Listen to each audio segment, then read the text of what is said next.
I love The Voice on NBC. On the phone with me, Luke Wade. He was in the top 5 on Pharrell's team. Going to be in Lubbock this Saturday night at Jake's Back Room. Luke, thank you so much for taking time out to talk with us today. How are y'all? Well, you sound sleepy. I'm a little tired, but I'm up right now. How are y'all? We are doing great. You've come a long way from working at the Dr. Pepper plant in Dublin, Texas. I know that's right. I really have, too. That's hard work, actually. Oh, my gosh. Now, what did you do at the Dr. Pepper plant in Dublin? I was, like where I popped the bottles open. Mm-hmm. It's hard to explain. It's called a top reel mechanic for the Dr. Pepper plant. Wow, that's a pretty sassy name. Yes, and it's very good, and it took a long time to build it to the corporation it is now. Right on. Now, Luke, you and your band had actually been on the road for about 10 years before The Voice happened. Is that correct? Yes.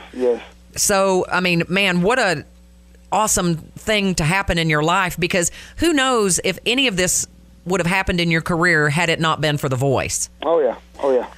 Now, I'm going to ask you a couple of questions here. Okay. All of us see The Voice on this side. Yes.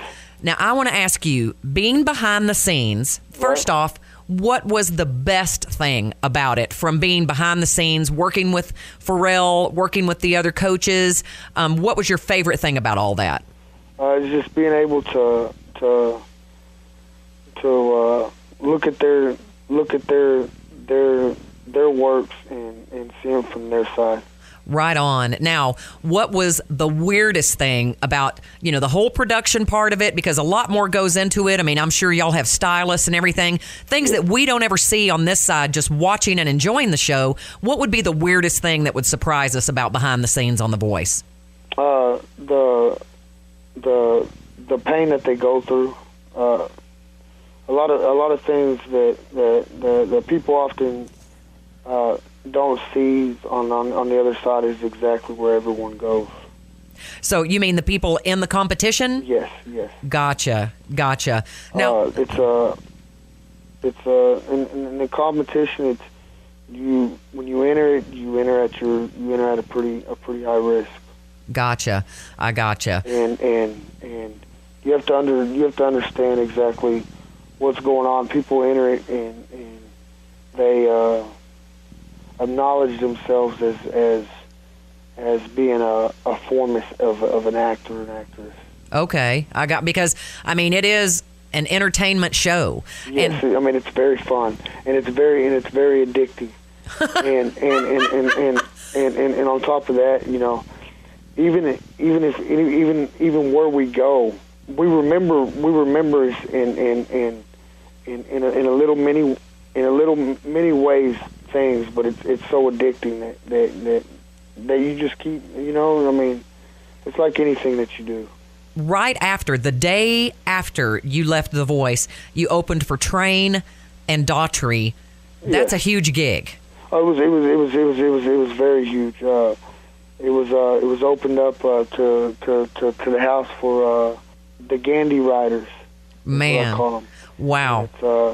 It was a very huge kind of a deal. It was a money producing event, but it was also for fundraising for companies and just people around that needed help. And now I want to talk about that for just a minute. Speaking of the fundraising, because you had an accident when you were a kiddo that caused you to lose sight in one of your eyes. Is that right? Yes, I was hit by a Gandhi's milk truck. Oh my gosh! Yes. Oh my gosh! And what was crazy about that is I wasn't really injured from getting hit by it. Mm-hmm. But I was put in a coma, and then what happened when I was in the coma? One of the doctors stuck a laser metal deal to try to check out one of my eyes, and he actually put it all the way through. Oh my gosh! Yeah. How old were you? I was about 2.5, 3 years old. Just a baby. Yes. Oh my gosh. So you have had obstacles to overcome since you were just a toddler. Oh yeah. But And I mean, just the obstacles, finding something in a way to make things go by a lot like the ways that you would want them to. so, I mean, that affected everything as far as school, playing outside, sports, Yes. everything. Yes. See. What happened was, he didn't tell anybody. What he did, he went inside and tried to repair the eye. Right? Oh my gosh, no. And I went to school. I was going to go to school at was it Clickens Junior High or Clickens Junior High before it was Stubbs Elementary. Okay. And what happened was is when that occurs, you go to this. It's weird. It takes out a lot of parts of your life, Right. that you miss out on. And what it does is it takes you, it shows you on the way it should be if you would have correct and honest vision from the day Gotcha. you were born. Now, to come that far Yes. with that kind of a lot of people would say hindrance, did Yes. people know that you didn't have sight in one of your eyes, or did you just kind of overcompensate for it, for lack of a better word? I mean, did people know that you didn't, or did you just kind of keep it a secret? I disappeared. I mean, to tell you the truth, it's complicated to. I got taken by like a whirlwind. It's kind of hard to do, but anyways, the eye fell out.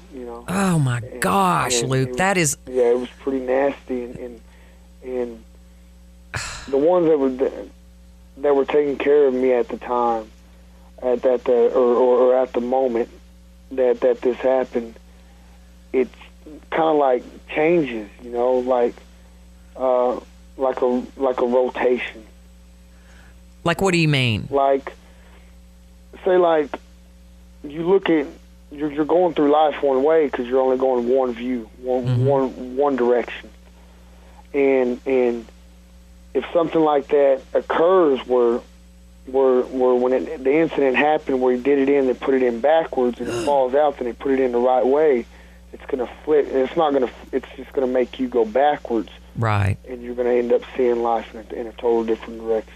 But do you agree with the thinking that happening in your life, even though it was so hard, maybe... And to tell you the honest truth, I mean, I do know if I want to get in another sense of way, but at that moment, I wouldn't say that's exactly that happened like that, Right. But do you think that happening was maybe the catalyst to you just going for it and pursuing your dreams and being where you are today? Yes, it's changed pretty dramatically. Now, I want to talk about real quick that you got to perform in Fort Worth. I'm from Fort Worth. Yes, I yes. love Fort Worth. Man. And you got to perform New Year's Eve at Sundance Square for their New Year's Eve celebration. I've been to Fort Worth during the holidays, that giant Christmas tree. I mean, what a flippin' blast. It was awesome, and it is. It's beautiful.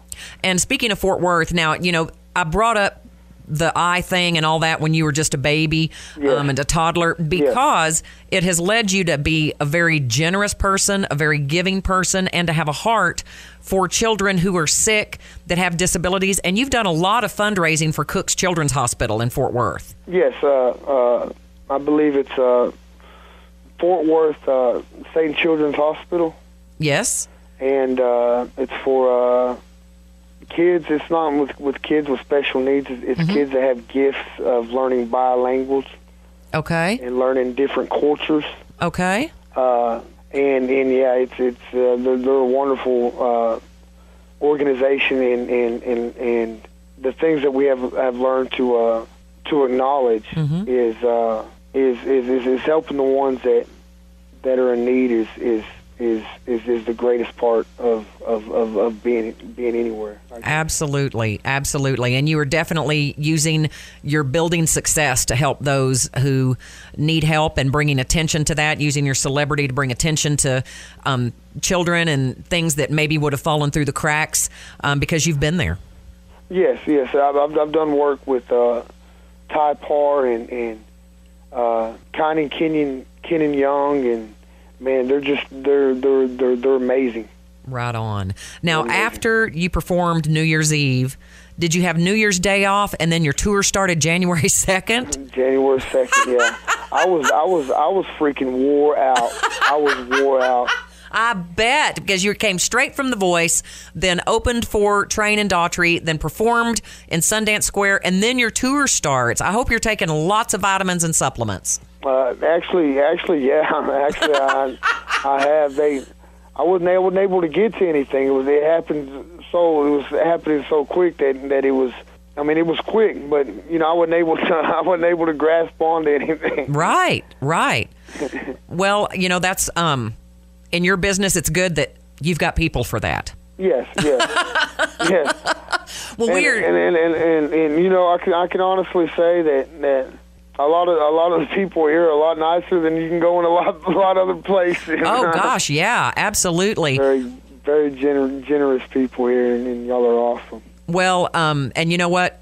Speaking of generous people, you're going to really encounter that here in West Texas. Oh, yeah. Now, leading up to this Saturday, of course, you've got, I think tonight you're playing in Abilene at Chelsea Street Pub, and then this Saturday at Jake's Back Room, and we are so looking forward to that. And we've got also a VIP acoustic set with you here at our station that day before you start setting up for the show that night. Okay. So, man, talk about generosity. You're being very generous with your time with us, and we appreciate it so much. I love y'all. Thank y'all. Thank you, Luke. Thank you. And we will see you Saturday night, and you just take care and bring it. Okay. Thank you, baby. Bye-bye.